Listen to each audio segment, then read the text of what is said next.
बिस्मिल्लाहिर्रहमानिर्रहीम, अस्सलाम वालेकुम। आप देख रहे हैं स्पोर्ट्स फ्लिक्स, मैं हूं हमजा शफीक। तो जनाब, जो चमगोइयाँ चल रही थी, बातें चल रही थी पाकिस्तान क्रिकेट बोर्ड के हवाले से कि सरफराज अहमद को हटा दिया जाएगा, शान मसूद को हटा दिया जाएगा, यूनुस खान आ रहे हैं, मोहम्मद हफीज़ आ रहे हैं।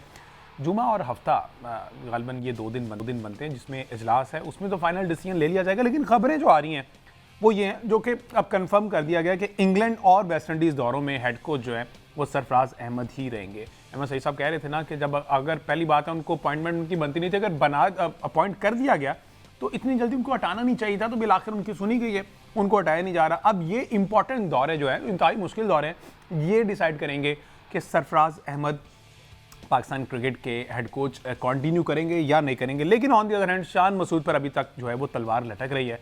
सलमान अली आगा जो है सेकंड स्ट्रॉन्गेस्ट कैंडिडेट के तौर पर सामने आए हैं और हो सकता है कि आगा जी जो है वो टेस्ट की कप्तानी संभालें, टेस्ट की कमान संभालें, क्योंकि आगे अब जो 5 सीरीज़ हैं वो टेस्ट सीरीज़ से रिलेटेड ही हैं और कोई बीच में T20 कोई ODI नहीं है, तो एक लंबी क्रिकेट चलने जा रही है। तो ये सारी सूरत हाल है। बहरहाल इसमें देखते हैं कि क्या बनता है। शान मसूद अगर देखा जाए तो 2016 और 2020 में इंग्लैंड में 5 टेस्ट खेलने का तजर्बा रखते हैं। इंग्लिश काउंटी यॉर्कशायर और डर्बीशायर की क़यादत भी कर चुके हैं, तो ये थोड़ा सा इनके पास एज मौजूद है। इसी की बेस पर, इसी को बेस बना के शान मसूद को कप्तान लगाया गया था और डायरेक्टर इंटरनेशनल अफेयर भी इनको फॉर सम टाइम वो लगा दिया गया था, टैग दे दिया गया था। अच्छा जी, दूसरी खबर ये कि 40 साल स्पिनर नुमान अली पाकिस्तान के टेस्ट मुस्तकबिल के प्लान से बाहर हो गए। इन स्पिनर्स के लिए पाकिस्तान में पंखे लगाए गए, पाकिस्तान की पिचेस को ऐसा तैयार किया गया इन स्पिनर्स के लिए, इस पर वो सारी इन्वेस्टमेंट हुई और अब इन्हीं को ही साइडलाइन करवा दिया गया और कहा यह जा रहा है कि इब्रार अहमद और साजिद खान फर्स्ट चॉइस हैं। ठीक है, ये अब कहा जा रहा है। ये इस पर बात करते हैं। साथ ही साथ एशियन गेम 2026 के लिए 15 रुकनी जो स्क्वाड है उसका ऐलान कर दिया गया। उसमें साहिबजादा फरहान जो है वो उसकी क़यादत कर रहे हैं, अब्दुल समद जो है वो नायब कप्तान होंगे और इसमें 15 ऐसे नौजवान खिलाड़ी जिनका मौका दिया। On the other hand India ने अपनी फुल स्ट्रेंथ टीम जो है वो अनाउंस की थी, उन्होंने अपना स्क्वाड अनाउंस किया। तो ये सितंबर में मैचेस का आगाज़ होने वाला है, प्लस एक दिन रह गया फीफा वर्ल्ड कप 2026 का आगाज़ होने में, जहां पर ये तारीख का सबसे बड़ा वर्ल्ड कप होने वाला है, जिसके लिए अहमद सही साहब बड़े खुश हैं, बड़े जोशो खरोश हैं उनमें पाया जा रहा है फुटबॉल को लेके, क्योंकि फुटबॉल पसंद करते हैं। हमारे साथ मौजूद हैं सीनियर स्पोर्ट्स एनालिस्ट अहमद सही साहब और साथ साथ हमें ज्वाइन करेंगे हमारे एनालिस्ट तनोली साहब। Sir, welcome to both of you जी, बहुत शुक्रिया आपके वक्त का। तोहिल साहब, सर आपकी तरफ आऊँगा। सबसे पहले ये जो सरफराज अहमद को क्लीन चिट मिली है, क्या समझते हैं? एक और चांस दिया गया, क्योंकि खबरें तो ये थी कि यूनुस खान रिप्लेस कर रहे हैं और वो एक अच्छी चॉइस हो सकती थी, लेकिन सरफराज पे रिलाय करना, क्या सरफराज की तरफ से रिक्वेस्ट की गई या कहीं बाहर से कोई रिक्वेस्ट आई या फिर वाकई ऑन मेरिट उनको स्टे करवाया गया? थैंक यू हमजा भाई। हमजा भाई देखें, हम हमेशा से ये बात करते आए हैं कि अगर किसी भी बंदे को आप लाते हैं तो उसको एक टास्क दें और उसको एक टाइम भी दें।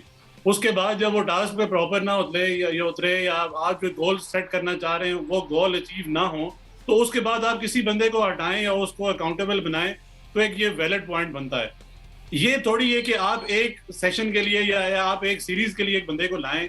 अभी तो उनको समझने में भी टाइम लगता है, प्लेयर्स की आपको टेक्निक समझनी है, उसका जो कैपेसिटी है वो समझनी है, फिर आपको आगे टीम बनानी होती है। फिर आप हर दफा ये कहते हैं कि हमारा टारगेट, कभी आपने T20 वर्ल्ड कप रखा होता है, जब कभी ODI वर्ल्ड कप है, तो आपका टारगेट कभी टेस्ट क्रिकेट रहा ही नहीं है।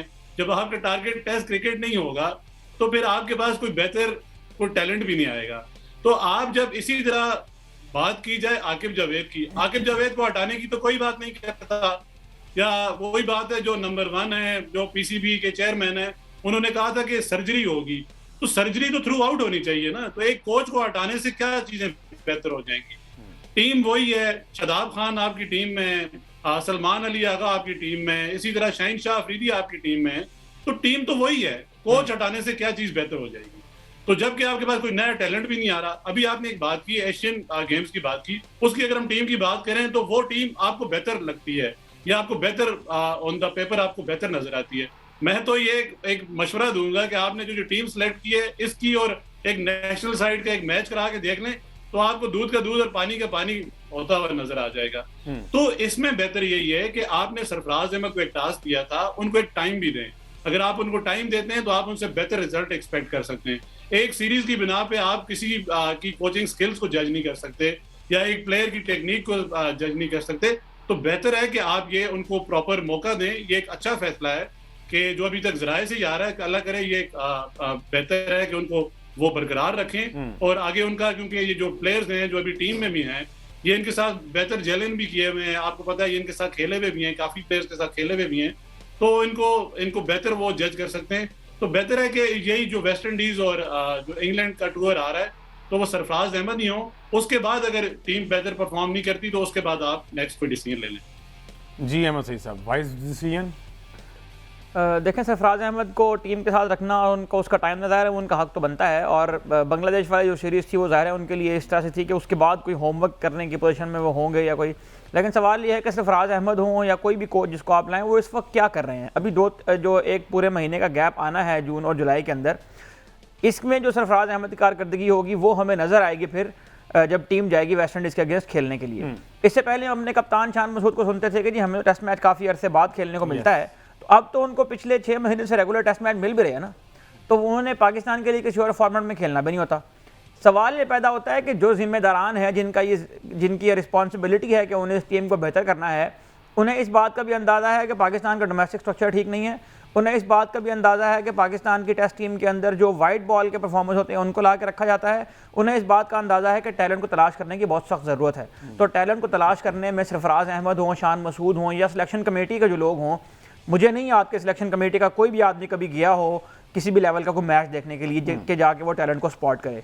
तो आप जब ग्रास रूट लेवल को ठीक करने की बात करते हैं ना, तो आपके ये जो एडमिनिस्ट्रेटिव ओहदों के ऊपर बैठे हुए लोग जब तक ग्रास रूट में नहीं जाएंगे उस वक्त तक टैलेंट नहीं मिलेगा, और जब तक टैलेंट नहीं मिलेगा उस वक्त तक आपकी ये जो पूरी एक क्रिकेट की हायरार्की है वो ठीक नहीं होगी, उस वक्त तक कोई बात नहीं हो सकती। आप कप्तान बदलते रहेंगे, कोई बदलते रहेंगे, लेकिन सिस्टम तब्दील नहीं होगा।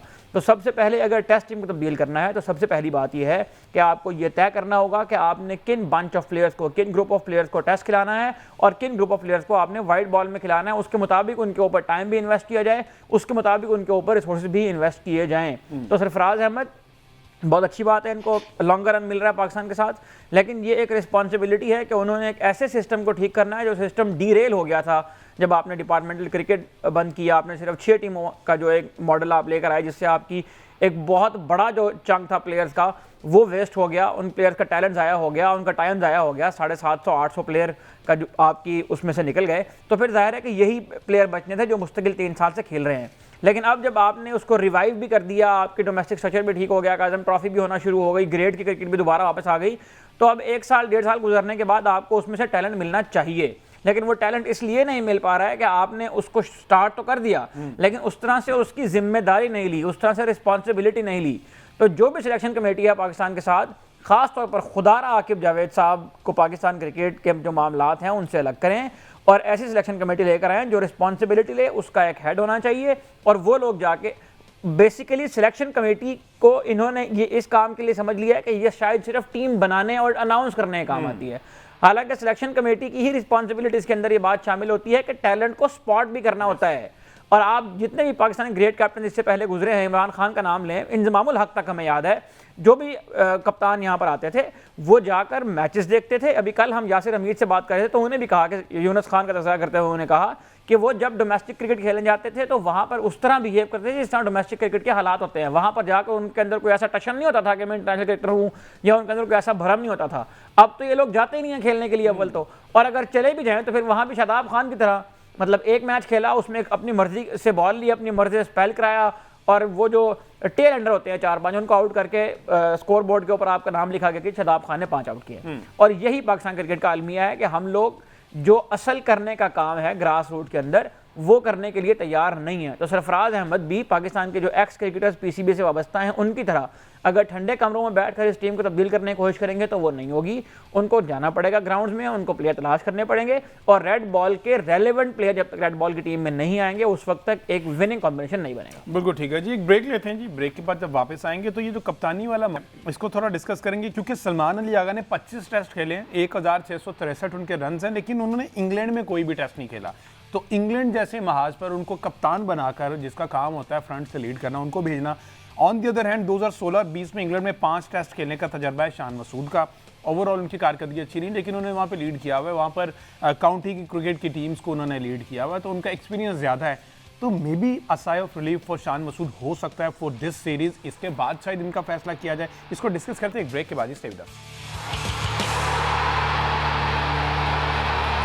Welcome back. जी, बात हो रही है पाकिस्तान क्रिकेट के हवाले से जो तब्दीलियों की खबरें थी पाकिस्तान क्रिकेट बोर्ड में, कोचिंग स्टाफ में, कप्तानी की, उस पर हमने बात की। अच्छा, तो अनिल साहब, ब्रेक पे जाने से पहले जिस तरह से मैं डिस्कस कर रहा था कि सलमान अली आगा को बात की जा रही है कि कप्तानी दी जाएगी टेस्ट क्रिकेट में, ठीक है।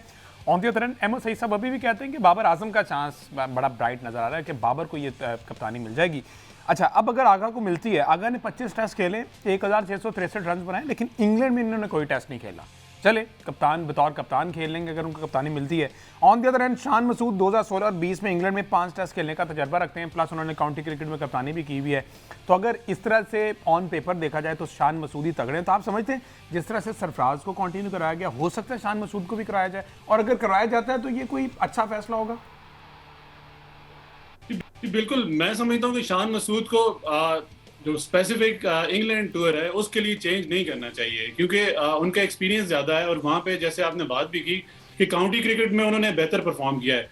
अगर देखा जाए कि उनके स्टैट्स पाकिस्तान के लिए बेहतर नहीं है, पर ऑन अदर हैंड उनके स्टैट्स जो हैं वो काउंटी क्रिकेट के लिए बहुत बेहतर हैं, तो उनका वहाँ पे एक्सपीरियंस भी ज़्यादा है। आपको याद होगा कि जब उनको जहाँ कम्युनिकेशन का जो उनको रोल दिया जा रहा था, तो वो भी इसी टास्क को सामने रख के दिया जा रहा था कि उनकी वहाँ पे परफॉर्मेंस बेहतर है, वहाँ पे उनके प्लेयर के साथ जो कम्युनिकेशन स्किल्स हैं वो बेहतर हैं, या जो वहाँ पे जो उन्होंने बेहतर परफॉर्म किया हुआ है, तो वो इसी वजह से था कि वो काउंटी खेले में वहाँ पे उनका बेहतर एक्सपीरियंस है और बेहतर परफॉर्मेंस है, तो उसकी वजह से उनको ये टास्क दिया जा रहा था।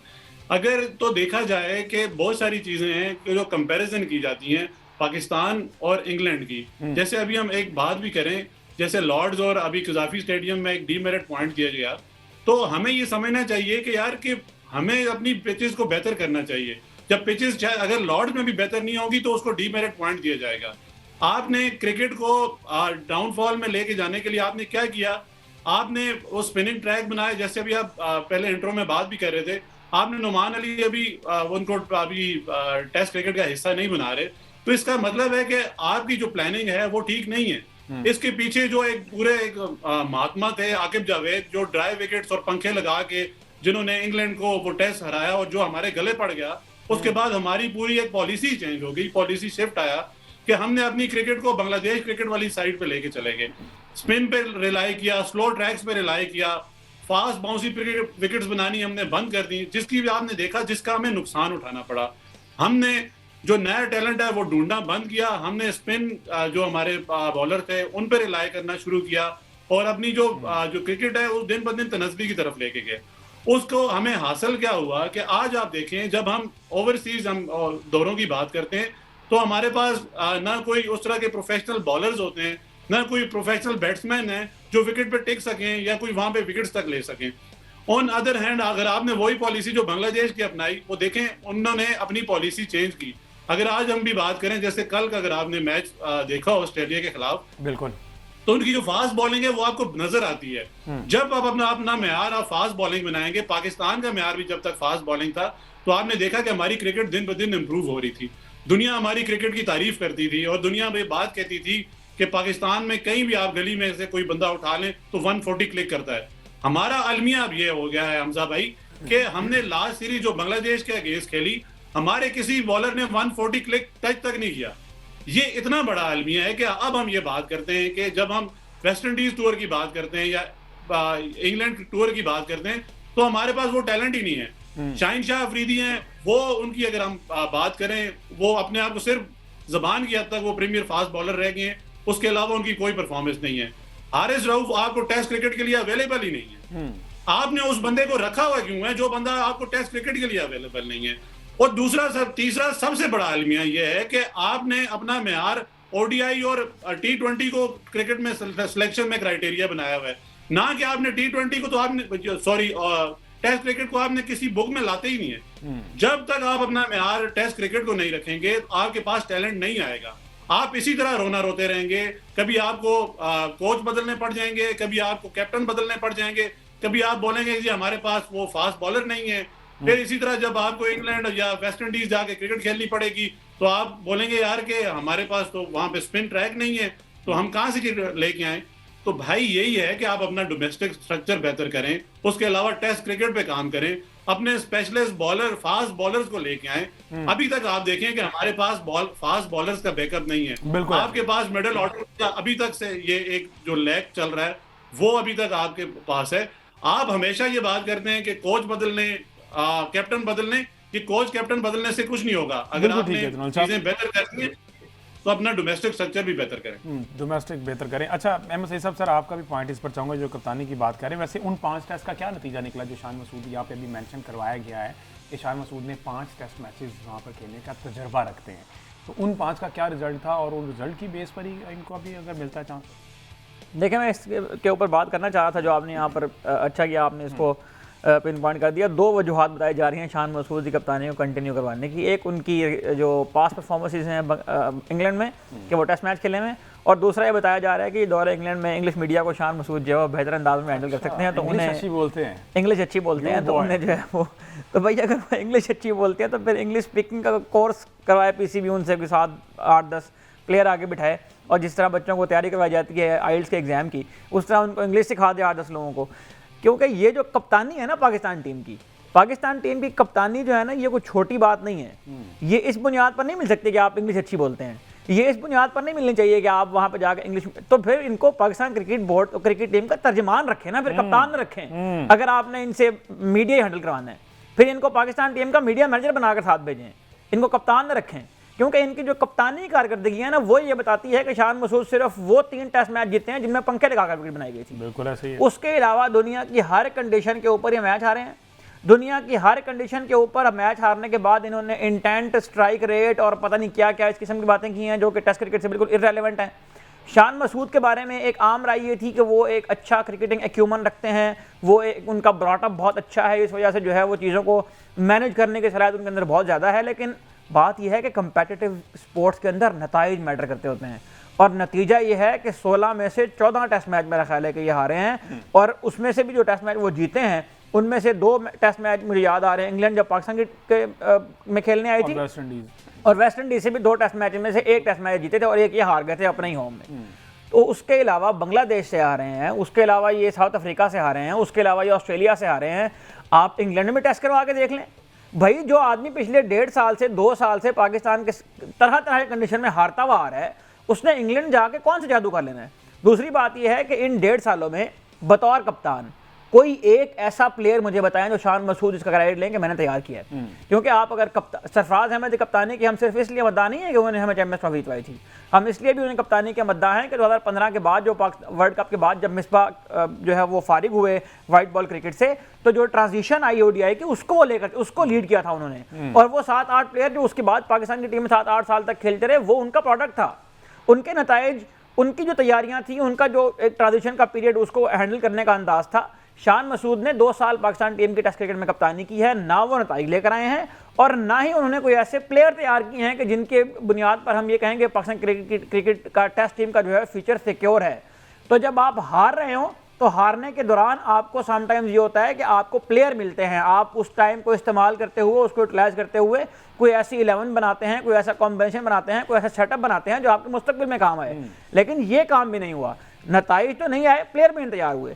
तो आप इनको इंग्लैंड ले जाएं, आप इनको वेस्ट इंडीज ले जाएं, आप इनको जहां मर्जी ले जाएं, मुझे मतलब बतौर एक फ़ैन के अगर मैं क्रिकेट के ऊपर बात करूं तो कोई ऐसी तब्दीली मुझे होती हुई नज़र नहीं आ रही नताइज के अंदर कि आप शान मसूद को कंटिन्यू करें और वो जो है एक दिन के अंदर वो चमत्कार उन्होंने करना होता तो वो 1.5 साल में कर चुके होते हैं। और शान मसूद अब ये भी नहीं कह सकते कि मुझे टाइम मिला, उनको इनफ टाइम मिला है।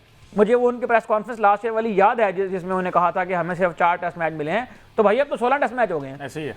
उन 16 टेस्ट मैचों के दौरान आप टेस्ट मैच खेलते हैं, उसके बाद आप चले जाते हैं किसी लीग का एनओसी लेके या फिर काउंटी खेलने के लिए। आपने पाकिस्तान के डोमेस्टिक के ऊपर तवज्जो क्यों नहीं दी? आपने पाकिस्तान के डोमेस्टिक सर्किट में से हमें को 2 फास्ट बॉलर तलाश करके क्यों नहीं दिए? आप पाकिस्तान टीम के कप्तान थे, और कप्तान जो है मैं आपको अगेन दोबारा बताऊं, पाकिस्तान का कप्तान जब तक वो ये महसूस नहीं करेगा कि उसके पीछे कौम की उम्मीदें हैं, उसके पीछे पूरी कौम जो है वो, जब हम तालियां बजाते हैं किसी अपनी प्लेयर कामयाबी के ऊपर या उसकी अच्छी कारकर्दगी की वजह हम उसकी दाद देते हैं, तो हमारी पूरी कौम को जज्बा उसके साथ होता है। और पाकिस्तान टीम की कप्तानी अगर इतनी सस्ती हो गई है कि वो इंग्लिश बोलने की बुनियाद पर, नुमाइंदगी की बुनियाद पर मिलना शुरू हो गई है, तो फिर मेरा ख्याल है कि हमें तब से बंद कर देना चाहिए यहाँ पर। बिल्कुल ठीक है जी। ये अलमिया रहा है हमारा अली तनोली साहब, और ये सारी सूरत हाल हम काफ़ी अरसे से फेस करें। अल्लाह की जान छोड़ जाए। बहुत शुक्रिया अली तनोली साहब, आपने कीमती वक्त दिया अपना। एक ब्रेक लेते हैं, ब्रेक के बाद वापस आते हैं। तो एक दिन रह गया जनाब फीफा वर्ल्ड कप 2026 और उसके वार्म अप मैचेस चल रहे हैं। उन वार्म अप मैचेस का क्या अहवाल रहा वो अहमद सईद से हम जानते हैं एक ब्रेक के बाद। Stay with us. Welcome back जी। अब थोड़ी सी बात कर लेते हैं फीफा वर्ल्ड कप 2026 के हवाले से, जिसके आगाज में सिर्फ एक रोज बाकी रह गया। तमाम टीम्स ने तैयारियां मुकम्मल कर ली, कुछ की तैयारियां अभी भी जारी हैं, वार्म अप मैचेस चल रहे हैं। साथ ही साथ एक मसला ये भी आ रहा है जो हमेशा से आता रहा है और आता रहेगा, खासकर इस मुल्क को लेके, यानी कि अमेरिका के वीज़ाज कैंसिल हो रहे हैं। यानी जो स्पेक्टेटर्स देखना चाह रहे हैं ग्राउंड में बैठकर मैच, वो वीज़ा अप्लाई कर रहे हैं अमेरिका का और उनका वीज़ा रिजेक्ट हो रहा है और कुछ मसले मसाइल चल रहे हैं। इस पर ही हम बात करते हैं। अहमद रज़ा, पहले तो ज़रा ये बता देना कितनी टीम्स एक दफ़ा फिर से वार्म अप मैचेस खेल चुकी हैं, उनमें क्या कारकर्दगी रही है, जो अभी बता रहे हैं अपना आप वार्म अप मैचेस में कि भाई हम तैयारी करके आए, और कौन लोग अभी तैयारी कर रहे हैं? देखें, इस वक्त फीफा वर्ल्ड कप के आगाज़ में जो है वो एक दिन बाकी रह गया है और जहाँ तक टीमों का ताल्लुक है तो इसमें 48 टीमें शरीक हो रही हैं। ये दुनिया खेल का सबसे बड़ा इवेंट होने जा रहा है। इसमें ओलंपिक से भी ज़्यादा तादाद में एथलीट्स जो है वो शिरकत करेंगे। 104 मैचेस खेले जाएंगे। ये वर्ल्ड कप तारीख में पहली बार तीन मुल्कों में होने जा रहा है। मैक्सिको, अमेरिका और कनाडा इसको होस्ट करेंगे। 16 सिटीज़ जो हैं वो उनमें ये मैचेस खेले जाएंगे, जिनमें 78 मैचेस आउट ऑफ 104 78 मैचेस जो हैं वो यूनाइटेड स्टेट्स के अंदर खेले जाएंगे 11 स्टेडियम्स के अंदर। 3 स्टेडियम जो हैं वो मैक्सिको के इस्तेमाल होंगे, जबकि 2 स्टेडियम जो हैं वो कनाडा के इस्तेमाल होंगे। तो इस तरह से इस वर्ल्ड कप का जो है वो आगाज़ अब होने जा रहा है। इसमें दिलचस्प बात यह है कि फीफा ने एक और जो इन्वेंशन जिसे कह लीजिए, एक और नई चीज़ जो ऐड की है वो ये की है कि उन्होंने जो इफ्तिताही तकरीब होती है वो तीनों मुल्कों के अंदर अलग अलग इस बार जो है वो होगी। जब मैक्सिको में पहला मैच होगा तो वहाँ एक बड़ा कॉन्सर्ट किया जाएगा मैच से पहले। जब कनाडा में होगा तो उससे पहले एक इफ्तिताही तकरीब होगी। और जब अमेरिका में पहला मैच खेला जाएगा तो उससे पहले भी एक बड़ी तकरीब होगी। जो कल मरकज़ी तकरीब होनी है वो होनी है मैक्सिको और साउथ अफ्रीका का जो पहला मैच होगा उसके अंदर। और उस तकरीब के अंदर दुनिया भर के जो नामवर गुलूकार हैं, नामवर फनकार हैं, उनको मदऊ कर रखा है फीफा ने। और इसका जो रंगारंग आगाज़ है वो कल से होने जा रहा है। टाइम स्लॉट क्या रखी जा रही है? देखें, अगर पाकिस्तान में आप रहते हैं और पाकिस्तान में रहते हुए आप मैचेस देखना चाहते हैं तो आपको रात जागनी पड़ेगी। अच्छा। क्योंकि मैचेस का आगाज़ जो है वो रात 12 बजे से होगा और ये फिर 3 बजे और 6 बजे और फिर सुबह 8 बजे की स्लॉट जो है वो रखे। क्योंकि एक दिन में कुछ दिन ऐसे भी हैं जिनमें 5-5 6-6 मैचेस भी हैं। मैचेस की तादाद जो है वो बहुत ज़्यादा है। 12 ग्रुप्स हैं और 48 टीमें जो है वो क्वालिफाई करके आई हैं। इसमें कुछ टीमें ऐसी हैं जो पहली बार क्वालिफाई करके आ रही हैं, जिनमें जॉर्डन की टीम शामिल है, उज़्बेकिस्तान की टीम शामिल है, केप वर्डे शामिल है, कुरासाओ की टीम शामिल है। कुरासाओ की टीम जो है वो सबसे कम पॉपुलेशन वाला मुल्क है जो वर्ल्ड कप खेलेगा फीफा का। ये जो कैरिबियन आइलैंड्स हैं उनसे ताल्लुक़ रखती है ये टीम। और इस वर्ल्ड कप के अंदर अगर आप देखें तो जो इंक्लूसिविटी की जहाँ तक बात की गई, टीमें तो आपने ऐड कर दी, लेकिन जिस मसले की तरफ आपने पॉइंट आउट किया वार्म अप मैचेस की डिटेल के ऊपर मैं आता हूँ बाद में। ये जो मसला अभी बना हुआ है इसकी वजह से ये कहा जा रहा है कि ये वर्ल्ड कप जो है वो शायद बहुत ज़्यादा केओस में होगा, बहुत ज़्यादा डिस्टर्बेंस में होगा। और उसका की जो वजह बयान की जा रही है वो सिर्फ और सिर्फ एक आदमी है जिसकी अपनी ईगो है और उसका नाम है डोनाल्ड ट्रंप। डोनाल्ड ट्रंप, इससे पहले आपको याद होगा कि जो फीफा ने क्लब वर्ल्ड कप करवाया था वो भी अपने फॉर्मेट से हट कर करवाया था। उसको बड़े अंदाज में एक नॉकआउट टूर्नामेंट में प्लान करके करवाया था। उसके भी फाइनल के अंदर जो है वो सेरेमनी में जब ट्रॉफी देने की बात आई तो डोनाल्ड ट्रंप खुद चल कर आ गए। और बहुत सारे लोगों ने बाद में ये भी रिपोर्ट किया कि डोनाल्ड ट्रंप ने उसमें से एक गोल्ड मेडल जो है वो अपने पास रख भी लिया था। और उसके बाद उन्होंने ये कहा था कि हो सकता है कि मैं खुद शर्ट पहन के फुटबॉल खेलता हुआ आपको यहाँ पर दिखाई दूँ। तो डोनाल्ड ट्रंप एक तरफ तो उन्होंने ईरान के साथ जो है वो जंग शुरू की हुई है, ह्यूमन राइट्स का मसला है, दूसरी तरफ उन्होंने फीफा वर्ल्ड कप के अंदर भी इस किस्म के मसाइल पैदा किए हैं कि जो सेनेगल की टीम जब वहाँ पर पहुँची तो उनको जो है वो जिस तरह से उनकी तलाशी ली गई उनके प्लेयर्स की और उनके स्टाफ की, वो बहुत ह्यूमिलिएटिंग था। और साथ ही साथ सोमालिया के एक रेफरी हैं, उमर अब्दुल कादिर उनका नाम है, जो अफ्रीका के बेहतरीन रेफरी हैं, नंबर 1 रेफरी हैं अफ्रीकन कॉन्टिनेंट के। अफ्रीका कप ऑफ नेशन में भी वो बहुत सारे मैचेस कवर कर चुके हैं। फीफा के इस बार का जो रेफरिंग का पैनल था उसमें वो शामिल थे। उनको अमेरिका जाने के बावजूद अमेरिका में एंटर होने का जो वीज़ा स्टैंप है वो उनके वीज़े के ऊपर नहीं लगाई गई और उनको वापस सोमालिया जाना पड़ा। और सोमालिया में उनका जो है बहुत बड़े अंदाज में शायकीन ने वहाँ पर इस्तकबाल किया।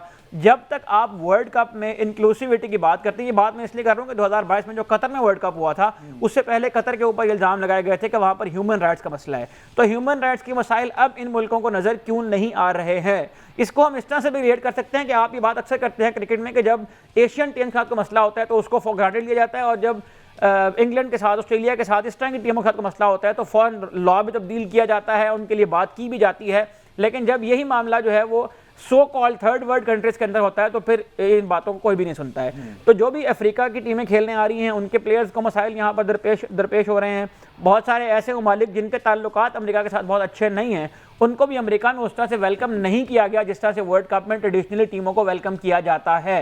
इराक के एक प्लेयर हैं, उनके साथ इस तरह का मसला जो है पैदा किया गया।